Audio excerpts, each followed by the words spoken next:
പ്രവാസ ലോകത്ത് ചാലിശ്ശേരിയുടെ നന്മ. കുവൈറ്റിൽ കളഞ്ഞുകിട്ടിയ പേഴ്സും ക്യാഷും മറ്റു രേഖകളും ഉടമയ്ക്ക് നൽകി ചാലിശ്ശേരി സ്വദേശിയുടെ സത്യസന്ധത മാതൃകയായി. ചാലിശ്ശേരി പെരുമണ്ണൂർ സ്വദേശി മണ്ണാന്തര വീട്ടിൽ ഇബ്രാഹിമാണ് സത്യത്തെയും നന്മയെയും തിരിച്ചറിഞ്ഞ് വെളിച്ചമായത്. കഴിഞ്ഞ 1.5 പതിറ്റാണ്ടായി കുവൈറ്റിൽ ജോലി ചെയ്യുന്ന ഇബ്രാഹിമിനാണ് കഴിഞ്ഞ ദിവസം ജലീബ് അബ്ബാസിയ ബസ് സ്റ്റോപ്പിന് സമീപത്ത് വീണ് കിടക്കുന്ന നിലയിൽ രേഖകളും പേഴ്സും ലഭിച്ചത്. ഉടനെ പോലീസിലും വാട്സ്ആപ്പ് ഗ്രൂപ്പുകളിലും അറിയിച്ചെങ്കിലും ഉടമയെ കണ്ടെത്താൻ കഴിഞ്ഞില്ല.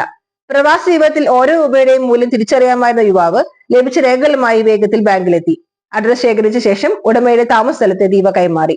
ബാംഗ്ലൂർ സ്വദേശിയിലാണ് നഷ്ടപ്പെട്ട പേഴ്സും രേഖകളും.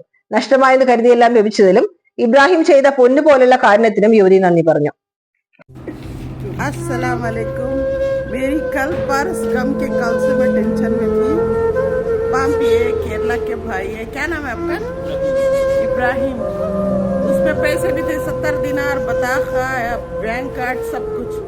अल्लाह उनको अच्छा रखे। अभी ला के मेरे को इब्राहिम देखो पैसों के साथ बताखे के साथ पूरा लेके आके दिया। अल्लाह उनको अच्छा रखे। ऐसे भी लोग होते हैं दुनिया में। देखिए जज़ाकल्लाह इब्राहिम, अल्लाह जज़ाकल्लाह।